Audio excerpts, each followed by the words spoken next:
नमस्कार, जय हिंद साथियों। देखिए, आज से हम एक बहुत ही अच्छी शुरुआत कर रहे हैं राजस्थान के किसी भी कंपटीशन एग्ज़ाम के लिए। विशेषकर राजस्थान ग्रेड थर्ड और जो ग्रेड सेकंड की भर्ती है उनके बिल्कुल पाठ्यक्रम के अनुसार अपन चलेंगे, जिसमें अपन जो जीके का जो पार्ट है, जीके का जो पोर्शन है, जिसमें राजस्थान हिस्ट्री है और राजस्थान कल्चर, इसको अपन उसके पाठ्यक्रम के अनुसार एक एक टॉपिक को कवर करेंगे। ग्रेड थर्ड और ग्रेड सेकंड के बिल्कुल जो समान रूप से जो उपयोगी जो टॉपिक है उनको अपन यहाँ कवर करेंगे। इससे पहले बहुत समय पहले अपन ने ग्रेड सेकंड के जो इतिहास का जो पार्ट है, चाहे भारत का इतिहास हो, चाहे प्राचीन, चाहे विश्व का इतिहास हो, इसको अपन ने अपने इस यूट्यूब प्लेटफॉर्म पे किया है। इसमें अपना जो प्राचीन भारत का जो काम है वो थोड़ा कम रहा और उसमें गुप्त काल वगैरह, मौर्य काल वगैरह ये अपन ने नहीं करवाया, लेकिन आधुनिक और विश्व इतिहास को अच्छे से किया। अब इसमें ग्रेड सेकंड में जो प्राचीन भारत का जो पार्ट है उसको अपन अच्छे से करेंगे। उससे पहले जीके का पार्ट करेंगे। ग्रेड सेकंड जीके, जिसमें हिस्ट्री और कल्चर राजस्थान का, और ग्रेड थर्ड, ठीक है। इसके अलावा राजस्थान की कोई भी भर्ती परीक्षा हो जिसमें राजस्थान हिस्ट्री और कल्चर आता हो, उसमें ये सभी टॉपिक समान रूप से सबके लिए उपयोगी होने वाले हैं। तो हम शुरुआत करेंगे सभ्यताओं से। राजस्थान की सभ्यताएं, जिसमें आपकी आहट सभ्यता, कालीबंगा सभ्यता, गणेश्वर सभ्यता, बालाथल, इन सब की अपन डिटेल से चर्चा करेंगे। जिस प्रकार से परीक्षाओं का ट्रेंड रह रहा है, काफ़ी अच्छे स्तर के प्रश्न पूछे जा रहे हैं, उसी हिसाब से अपन महत्वपूर्ण फैक्ट को कवर करते हुए चलेंगे। ठीक है साथियों। अब जो साथी नए हैं वो अपने हस्तलिखित नोट्स बना सकते हैं, या जो पहले से पढ़े हुए हैं वो कोई नई चीज़ें आपको यहाँ मिल रही है तो आप नोट कर सकते हैं। ठीक है, देखिएगा, आज का टॉपिक है अपना आहट सभ्यता। आज का टॉपिक है अपना आहट सभ्यता। अब आहट सभ्यता, इस टॉपिक को अपन 2 वीडियो में करेंगे। पहले तो अपन इसमें क्या क्या पढ़ेंगे इसकी बात करते हैं। देखिएगा, सबसे पहले अपन देखेंगे इस सभ्यता की स्थिति, मतलब ये सभ्यता है कहाँ। दूसरी बात हम देखेंगे इस सभ्यता की खोज किसने की, किन किन लोगों का योगदान है। तीसरी बात हम देखेंगे इस सभ्यता का मतलब नामकरण, आहट सभ्यता के अलावा इसे और अन्य किस नामों से जाना जाता है। तीसरी बात है नामकरण। इसके अलावा चौथी बात है इस सभ्यता से संबंधित स्थल।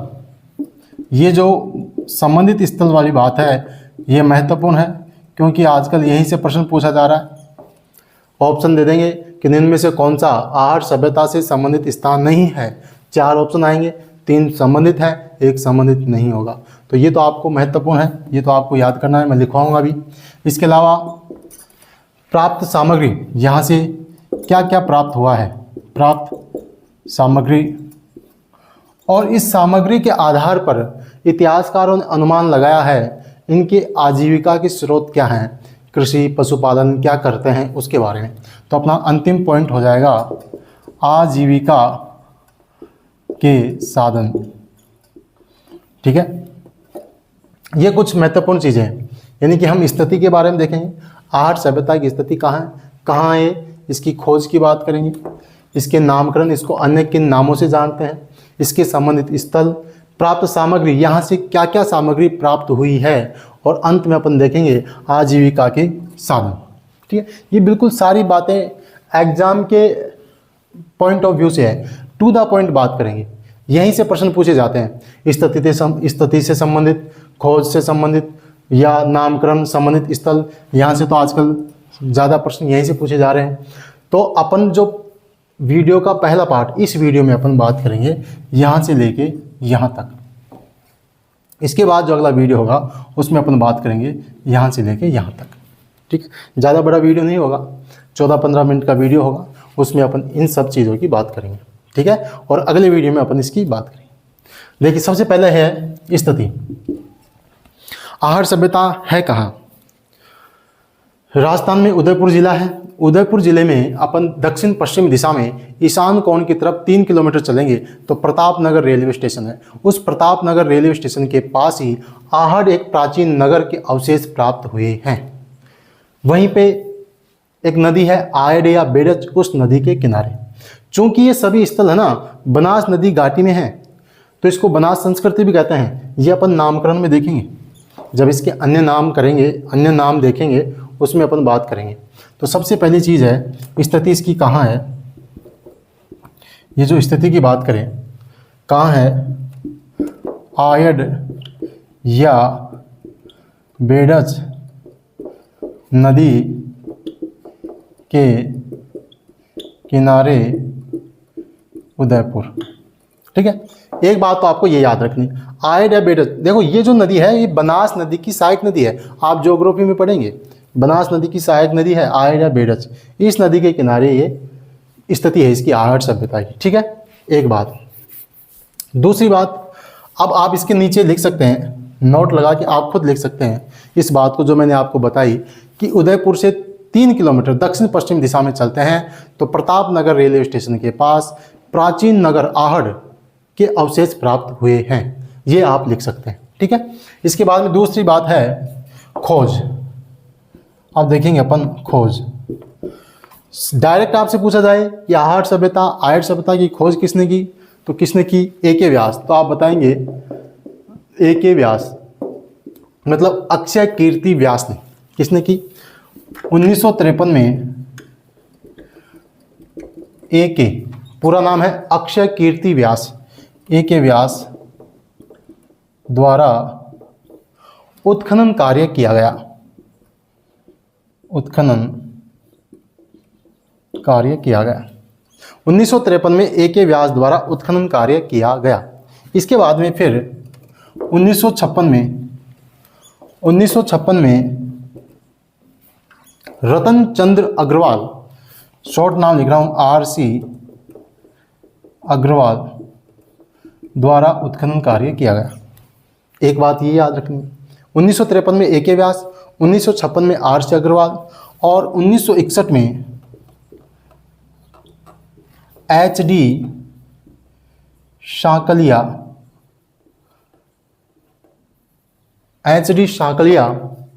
के द्वारा उत्खनन कार्य किया गया। अब इसमें आप ये ध्यान रखना, H.D. शाकलिया के साथ साथ कौन कौन है ये आपको ध्यान रखना। H.D. शाकलिया के साथ राजस्थान के P.L. चक्रवर्ती हैं, ये आप लिख लेना साइड में, P.L. चक्रवर्ती प्लस मेलबोर्न, ये कहाँ पड़ता है, ऑस्ट्रेलिया, मेलबोर्न विश्वविद्यालय ऑस्ट्रेलिया। H.D. शाकलिया राजस्थान के P.L. चक्रवर्ती मेलबोर्न विश्वविद्यालय के संयुक्त तत्वाधान में इसका काफ़ी लंबा उत्खनन कार्य चला। ठीक है, तो आपसे पूछे कि आहट सभ्यता के उत्खनन से संबंधित कौन कौन है। सर्वप्रथम ए.के. व्यास, कब, 1953 में। उसके बाद R.C. अग्रवाल, कब, 1956 में। उसके बाद H.D. शाकलिया, कब, 1961 में।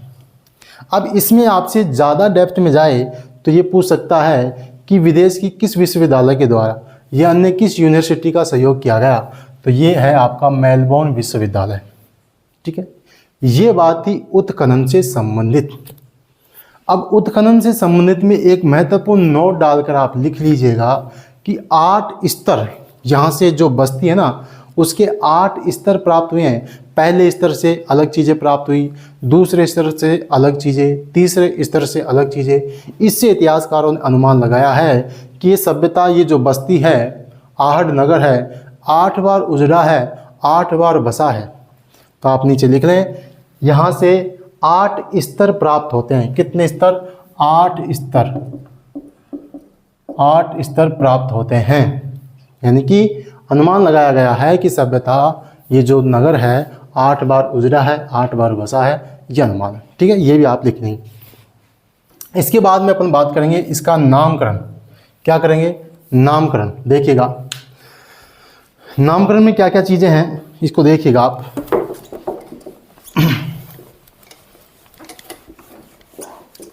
इसको अन्य किन किन नामों से जाना जाता है, इसकी अपन बात करेंगे।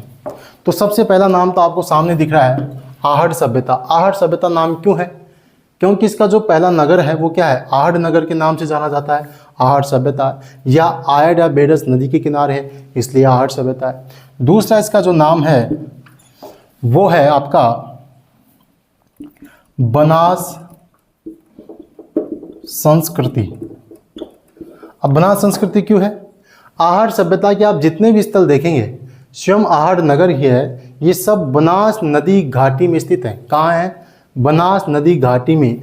लगभग राजस्थान में जितने भी स्थल हैं सब बनास नदी घाटी में स्थित हैं, इसलिए इसे बनास संस्कृति भी कहा जाता है।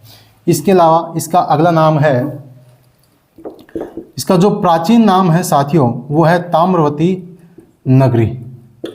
ताम्रवती नगरी, ताम्रवती नगरी क्यों कहा? नाम से पता लग रहा है जितने भी औजार मिले हैं, अन्य बर्तन मिले हैं, अन्य जो चीज़ें मिली हैं वो ताम्र धातु की है। ताम्र धातु की बाहुल्यता है यहाँ, अधिकता है, इसलिए इसको ताम्रवती नगरी कह दिया गया। इसके बाद में तीसरा बात, इसका नाम है आघाटपुर। क्या है? आघाटपुर। आघाटपुर या आघाट दुर्ग भी इसे कहा गया है। कहाँ, क्यों कहा गया है? इसका आघाटपुर, आघाट दुर्ग नाम मिलता है 10वीं 11वीं शताब्दी के लेखों में, यानी कि 10वीं 11वीं शताब्दी के लेखों में इसका नाम आघाटपुर मिलता है, इसलिए इसे आघाटपुर भी कहते हैं। बनास संस्कृति, बनास नदी घाटी में अधिक स्थल हैं, बनास संस्कृति कहते हैं। तांबा का बहुत ज़्यादा प्रयोग किया गया है, ताम्रवती कहते हैं। इसके अलावा इसका एक नाम है धूलकोट। क्या नाम है? धूलकोट। अभी धूलकोट क्यों कहा? स्थानीय लोग इसे धूलकोट के नाम से जानते हैं। स्थानीय लोग इसे क्या बोलते हैं? धूलकोट बोलते हैं, तो इसका नाम धूलकोट भी है। तो ये कुछ चीज़ आपको, ये इसके नाम हैं, ये नामकरण से संबंधित ये बातें आपको याद रखनी है। बनास संस्कृति, ताम्रवती नगरी, आघाटपुर, धूलकोट, ठीक है। और इसके बारे में मैं आपको एक चीज़ और बता दूं, आहट सभ्यता है जो 4000 वर्ष पुरानी सभ्यता है। कितने वर्ष पुरानी है? 4000 वर्ष पुरानी सभ्यता है आहट सभ्यता। इसका जो कालक्रम है वो है, कालक्रम जो आपका है 2100 ईसा पूर्व से 1500 ईसा पूर्व, ये भी आप नोट कर लेना। आहट सभ्यता का जो सर्वाधिक जो मत है कालक्रम का वो है 2100 ईसा पूर्व से 1500 ईसा पूर्व। 4000 वर्ष पुरानी सभ्यता है। हालांकि गोपीनाथ शर्मा के अनुसार, यदि आपके पास आ जाए प्रश्न, गोपीनाथ शर्मा ने इसका कालक्रम माना है 1900 बीसी से 1200 बीसी। किसके अनुसार? गोपीनाथ शर्मा के अनुसार। गोपीनाथ एक प्रसिद्ध इतिहासकार हुए हैं राजस्थान के, गोपीनाथ शर्मा। इन्होंने सभ्यता का कालक्रम ये माना है। अधिकांश विद्वान ये मानते हैं, सर्वाधिक मत। आपसे ये आए प्रश्न, कालक्रम से संबंधित प्रश्न आए तो यही करना है। स्पेशल आए यदि भाई गोपीनाथ शर्मा ने क्या माना है तो ये माना है। तो ये हो गए नामकरण से संबंधित। अब इस वीडियो में जो अंतिम चीज़ देखेंगे वो है आपका संबंधित स्थल। ये संबंधित स्थल आप बिल्कुल नोट कर लीजिए, लिख लीजिए, यहाँ से प्रश्न आता है। अब मैं जितने भी स्थल लिखवाऊंगा उनको आप कंठस्थ कर लेना। आपसे परीक्षा में प्रश्न आएगा, निम्न में से कौन सा स्थान आहट सभ्यता से संबंधित नहीं है? तो ये सारे स्थल आपको याद करने, ठीक है। देखिएगा, आहट सभ्यता से संबंधित स्थल जो मेन स्थल हैं वो मैं आपको लिखा रहा हूँ। सभी ये बनास नदी घाटी में है। कुछ यहाँ से जो स्थल हैं वो बाहर अन्य राज्यों में भी हैं, उसकी भी बात करेंगे। देखिए, स्थलों में सबसे पहले है आपका बालाथल। इसको तो अपन अलग से पढ़ेंगे, बालाथल को तो अपन अलग से भी पढ़ेंगे। इसके बाद में है गिलूंड, ठीक है, कहाँ है? राजसमंद में है। इसके अलावा आपका है मरमी, ये है चित्तौड़ में। इसके बाद में है आपका ओजियाना। ये सभी स्थल आप लिख लीजिएगा, ओजियाना। इसके अलावा है आपका